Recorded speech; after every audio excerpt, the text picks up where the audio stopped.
dhe përdorimi që Rama mund t'i bënde në fakt si eventi në vetë vete? Po, arsyet, ose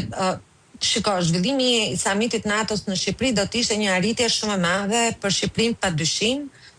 por me një kryeministër si Edi Rama, që është ndruar në një autokrat,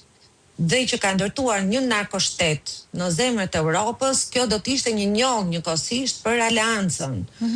Mos harrojmë këtu edhe mosplotësimin e detyrimeve të Shqipërisë në kuadrët NATO-s të kuotës financiare, të cilës i është vendosur një dysheme dhe Shqipëria nuk e ka arritur këtë gjë. Do ta bëjmë 5%. Dhe ky është sigurisht një diskutim në zemrët e debatit, por nuk është ky thelbi dhe arsyeja kryesore që do të çojë në një anullim të mundshëm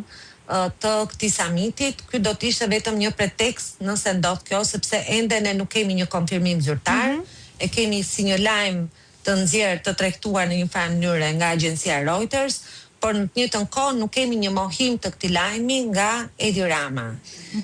Dhe nëse çështja në Kongresin Amerikan vijon siç po duket që ka marrë tashmë rrugën e vet, pra Edi Rama dhe lidhjet e qeverisë së tij me narkotrafikun do të shtrohen për diskutim dhe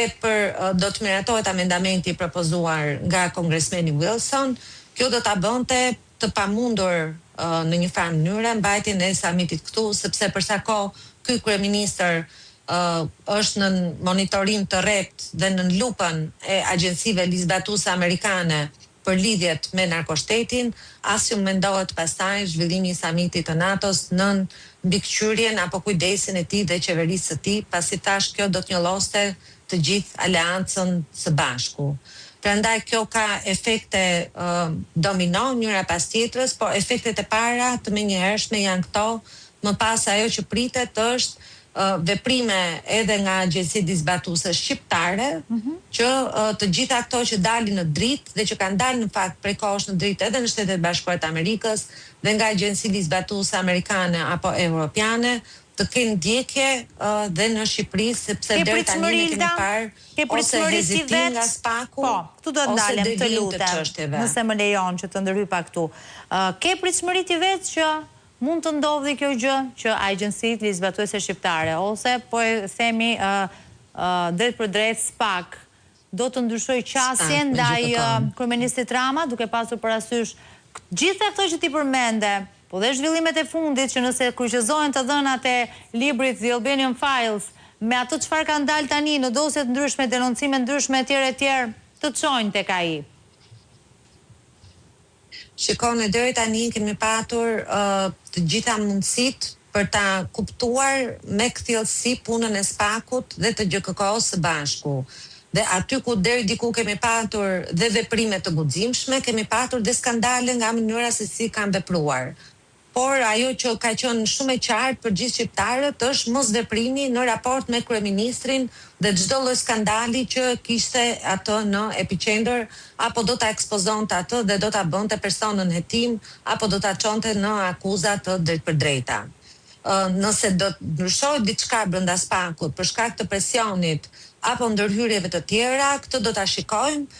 por deri tani ne kemi parë që ky organ nuk ka patur as kurajon dhe as integritetin institucional për të shkuar kaq larg. Jo vetëm kaq, por ne kemi parë që veprimet e SPAK kanë qenë krejtësisht të paplota edhe në raport për shembull me Evelian, pavarësisht se u shkua drejt arrestimit të tij, apo në raport me Beqajn, pasi dhe ai u akuzua për një çështje si thua shtetësore, në vend që të akuzohesh për aferat reale korruptive që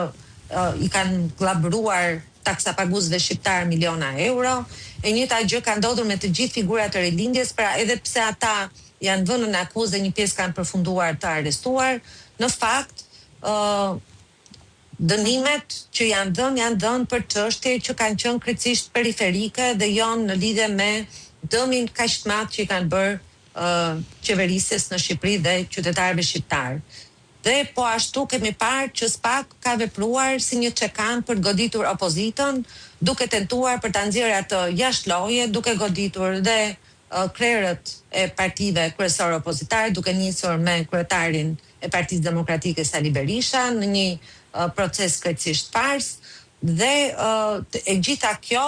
përmblidhet në atë çfarë ka kërkuar në fakt edhe vetë kongresmeni amerikan, që ka kërkuar të shqyrtoj se si ka arritur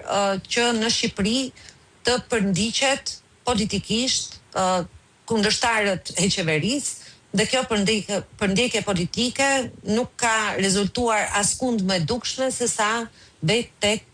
kreu i Partisë Demokratike Sali Berisha, për cilin u bën përpjekje për blerë dhe ndikimin deri në Shtetet e Bashkuara të Amerikës për të ndaluar hyrjen brenda territorit amerikan, ato që e kemi quajtur non grata, që tashmë është bërë vetë nga Departamenti i Shtetit. Pra, siç e thash, gjithë rruga që përshkoi Edi Rama për të qëndruar në pushtet me çdo kusht dhe për ta bërë veten autokrat dhe për të shkatruar opozitën shqiptare, tashmë po i kthehet çdo ditë në një bumerang të madh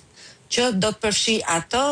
të gjithë personat e qeverisjes së tij që janë të lidhur me të dhe janë po aq të korruptuar dhe të lidhur me krimin, por po ashtu ne urojmë të gjithë dhe do të bëjmë gjithë përpjekjet tona me aq sa kemi ne mundësi për të bërë, për të ndërprerë dhe lidhjet e kësaj lloji qeverie me krimin organizuar që po shkatron jetën e çdo